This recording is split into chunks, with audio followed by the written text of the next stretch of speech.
I wonder what I'm doing up here, because I never left the university. And what kind of leadership is that? So I came here in 1990, and some of you were pretty small at that point. And I had a really interesting path here at the university. So here's an admission. I suffer from Thanksgiving dinner disease.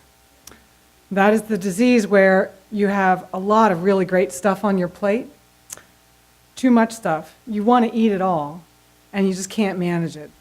But you just keep putting more good stuff on your plate because there's so much great stuff at Thanksgiving dinner. So I've had that my whole career.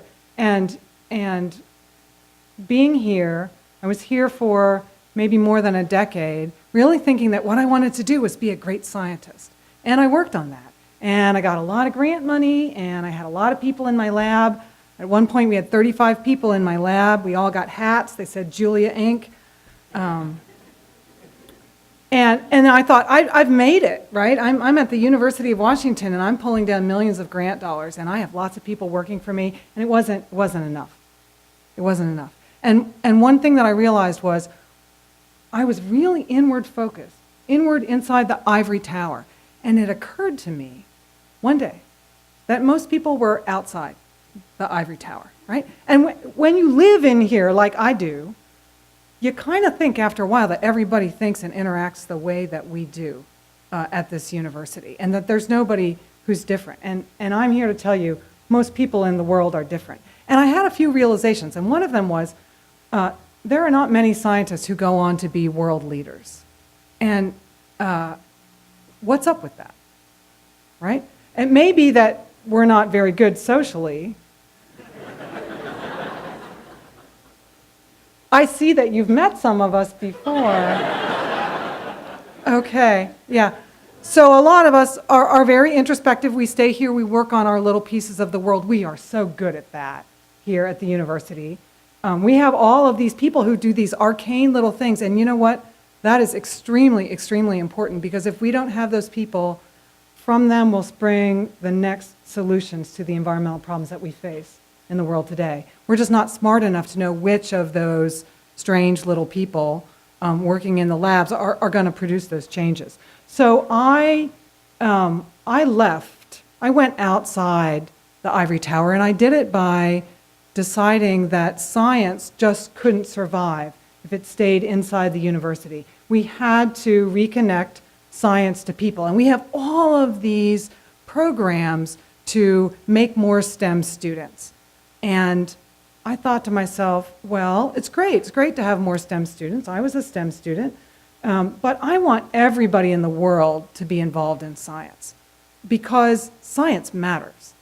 Lots of other things matter too, but science matters. You can understand more about how the world works, you can bound problems, and you can be part of the solution. You can become the solution with science. And so I've spent the last 15 years of my life taking science out to the people, and in doing that, understanding a lot more about what matters to them. So I started with I am taking science to you. I'm the scientist, you're the public, and that's what I'm doing. And now my citizen science program is as much about the people as it is about the science, and about what they're seeing and the data that they're bringing to me, and how they change my program and my worldview is as important as the tools and the technologies that I'm giving to them. And that, to me, is science, because science is a team. It's not just about one person. It's about how we look at things, how we know things, and how we do things. So what is all this great science that I'm taking out into the world? I study dead birds. I do. And I get people to walk beaches, it's a coastal program, and find dead birds. They're searching for dead birds. And when they find them, they use our field guides. I have 3 of them. They're all field guides to dead birds. They're in color. You probably don't want to look at them right after you've had pizza. And they use these tools to identify the birds that are in front of them. And they use a deductive process. They don't flip through and say, oh, I think it looks like that, right? They make measurements. They record specific things, and they use that information to figure out what's in front of them. That is, it's a dichotomous key. And that really, really simple step, evidence first, deduction second, really changes the way that people live their life and think about what's in front of them. They become more science literate, and they use that simple technique. And now I have almost 1,000 people collecting data for me monthly on dead birds. And a lot of them are, well, they're not all there.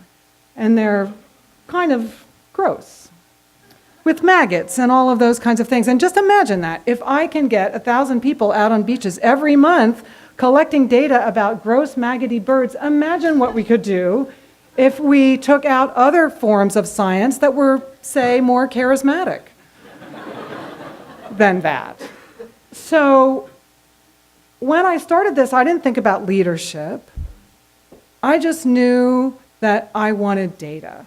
I wanted information as a scientist. And as that program grew, I realized I wanted to connect to people. Now, my colleagues back here at the University of Washington were mostly polite about my efforts, but science is something that you have to have a set of degrees to practice.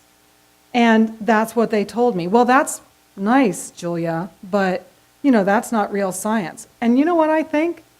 Bullshit.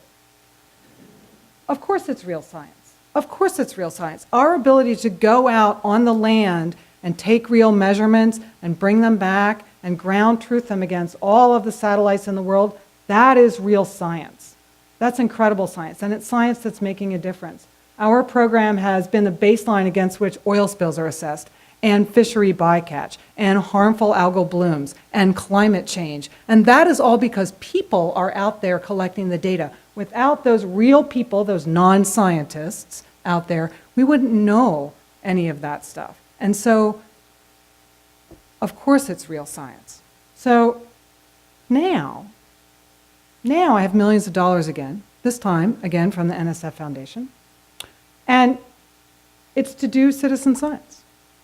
And so suddenly, this is a really popular thing. In fact, we've done some studies that show that just about every day in this country, a new citizen science program pops up somewhere. This is a revolution. And we are on the leading edge. And I didn't plan it that way. I just ended up there right at the top of that tidal wave. And it's a really fabulously fun place to be. And it'll probably pass me by because there'll be another big wave that comes along. But it's a great ride. So I have a few thoughts. In fact, I'm an academic, I'm a lecturer, so I got 9 of them. And here they are. These are my leadership thoughts. Got to have belief in change, right? It's always going to happen, so embrace it. Don't run away from change, run towards it. You also have to have belief in edges, because edges are where change happens. So don't run to the middle of your field and be safe, run to the edge. You've heard other speakers tonight that say, get uncomfortable. And I agree.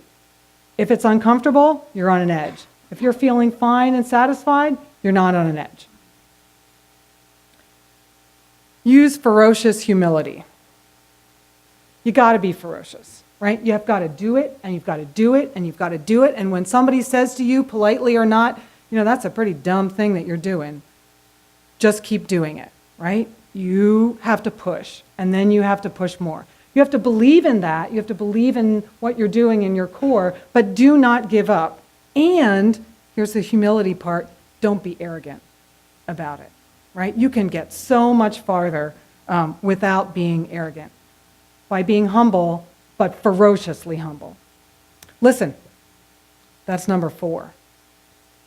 It's not all about you. It's not all about what you think. It's not all about how you want to do it. It's about everybody else, because in the real world, things get done in teams. And sometimes the teams are small, like the number of people at your tables, and sometimes they're the number of people in the room, and sometimes they're the number of people that work for Bill. So teams matter, and you need to listen to the diversity of voices, right? Voices that come from different experiences. That's what will make things solid and sustainable. 5, avoid trauma and drama. It surrounds us all of the time, right? I think that secretly all of us would like to be soap opera stars at some point in their lives, right? And you feel that, and you will feel that in college. You'll want to sink into the trauma and drama of it all. Resist that. I mean, well, every now and then, maybe Friday or Saturday night, engage in a small amount. But other than that, avoid trauma drama because it really gets you into trouble. Instead, use humor. As a leader, you're going to be hit 6 ways to Sunday by a lot of people who won't agree with what you're doing. And once you get through the trauma drama part, sometimes you'll want to get a little snappy and bite back at them. Don't do it. Use humor. It can really, really diffuse a situation. If humor doesn't work, use food. It is actually very hard to yell at somebody when you're eating an appetizer and you have a glass of wine. Why do you think adults have cocktail parties? 7, model what you want. So as you move into a leadership position, be the person that you want as a boss, that you want as a leader, right? Create that role model for all of the students and the stepping stones below you, because people will look up to you and they will emulate you. And if you're not doing the right thing, you'll end up teaching a whole bunch of people to do the wrong thing. Don't wait for somebody to die or move over. If you feel like you are waiting for your boss to move out of the way and you're being groomed and you're just going to slot in, stop.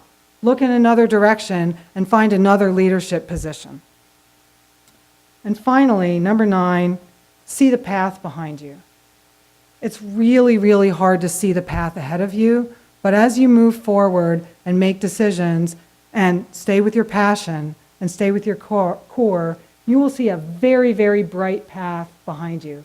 And that's the path that leaders create. Thank you very much.